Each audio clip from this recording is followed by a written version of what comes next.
no matter what structure you have, Dan, if you have the wrong heart, no structure is going to fix that. Yeah. So if you're like, we don't believe in fathers, we believe in whatever. Discipleship. Like, if you have bad people, I would say bad people, broken people, let's say it. This is the way it's most often happens. Yeah, well said. You have broken people discipling other people, it's gonna be ugly.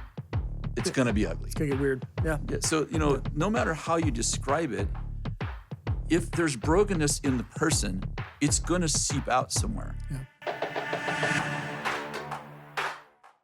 So I have a personal story, just about me and you. And I think I've been saved since I was 4, called in ministry at 17, but really understood myself as the sharpest knife in the drawer. And I was basically like looking for who deserves my, Yeah.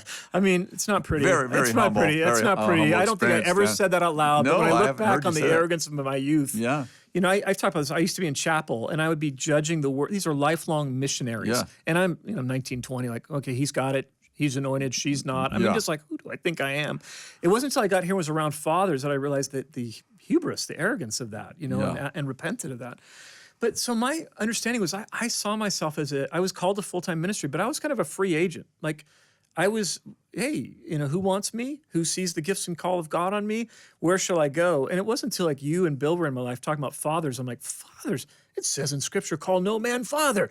I think Jesus actually said it. Then you have Paul saying, I'm your father. So there's that interesting. And then he also said, call no man teacher. And and we do that it's too. Contextual. It's contextual, Yeah, absolutely. exactly. But for you, it was interesting for me to take that journey to let another person, a spiritual leader, a man, to be in this role of like, okay, you're more than just the guy I work for or my senior leader, but you actually can speak into my life and care about me. So there was this interesting dynamic. And I got married later in life because I was just super scared of making the wrong choice or, being in a tough marriage, whatever, but analysis process, that's for another therapy session or podcast. But I remember when you came in, you're like, what are you doing with that girl you're dating? Like, she's a good girl. Like, what are you moving forward with that? And I remember thinking, who do you think you are popping into my office and talking to me about who I'm dating and how long I'm dating? I actually remember that conversation. I was like, I'll chase you out of my office. But it was that, it just was a very interesting because I brought up that, who would you think? Wow. But as I began to kind of pray through it, I'm like, I'm glad he did that. And your confidence and your pushing going, young man, it is time to move.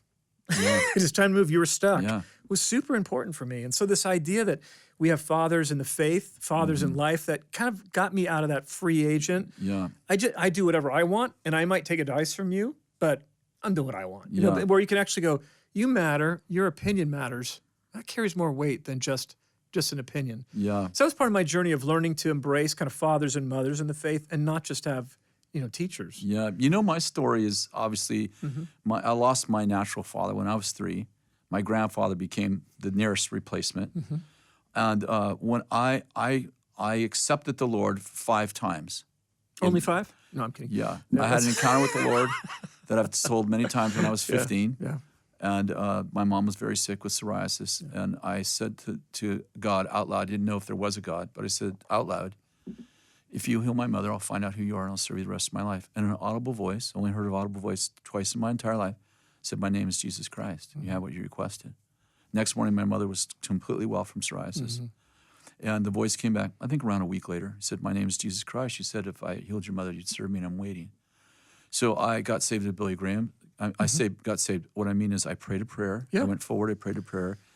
I got saved 4 times. And if we could just keep that, like, I would say that God got a hold of you the very first time you reached for him. Yes. But that human experience that goes, I'm serious. I want you.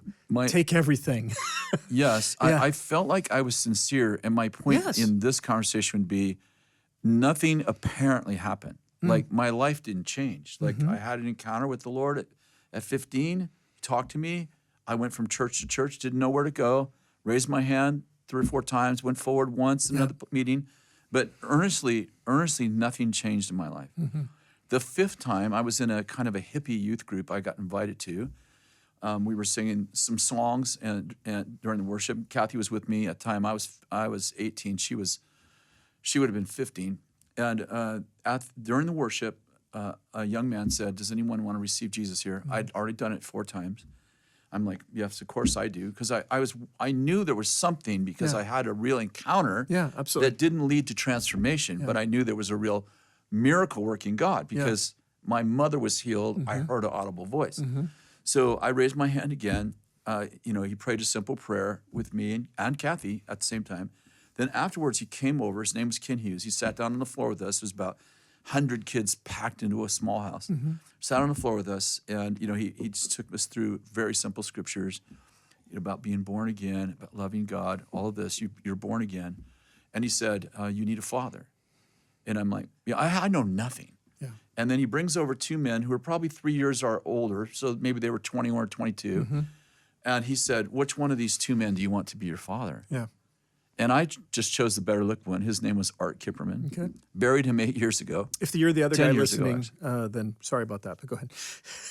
I said if you're the other guy. The ugly guy. I said the other guy, not the ugly guy, but go ahead. He wasn't ugly. And he became my first spiritual father. Yeah. And it was a very simple, clean, beautiful relationship in which we met once a week. He taught me the scriptures, taught me how to have a relationship with God. Yeah. And from that day forward, to be honest, Dan, my life was never the same. Yeah. Like, I was the same person after that. And I realized, like, God's not trying to make Christians, he's making disciples. The connotation is you need somebody who could disciple you. Yeah. And, sometimes it's brother to brother. Sometimes it's father to son. Sometimes it's mother to daughter, and so on and so forth. But the point is that people who are more mature are, if you will, they're discipling people who are less mature. Yeah. It's the simplest way to put it. And, in the early days, it wasn't complex. It didn't show me 5 scriptures for it. My heart knew what I needed. And he discipled me and fathered me for a number of years. Then later on, another encounter. And then I met Bill Johnson when I think I was 24. And when I met Bill the very first time, he was preaching in our little church of 40. The elders had already picked him and introduced him on a Sunday. I'd been there a year. And when Bill got up and spoke, his gentle way, immediately, I know this is going to be hard for the theology of what we're speaking about right now, but I wept through the sermon, and I felt like the Lord said, and this will be your spiritual father. And so I've had 3 spiritual fathers in my life. 2 of them are still in my life right now. And he became my father. He taught me how to actually have a marriage. Yeah. We actually lived, Kathy and I, and 2 of our 3 kids lived with Bill and Benny for 6 months. We watched him, both of us come out of broken homes. And literally, I can't say anything else besides description-wise, like, he actually was a father in my life. Yeah, absolutely. He taught me how to do life, how to solve conflicts, how to raise my children, what to do when I fail, what to do when someone fails me, out of the scripture. And I don't know where I would be if I didn't have a father. Wow. And so I feel like, this is the extreme statement, and I do realize it, but I feel like right now it feels like the church is a global orphanage filled with illegitimate children. And we're teaching fathering and mothering principles, right? Let's say it better, more accurately. We're teaching family principles to orphans.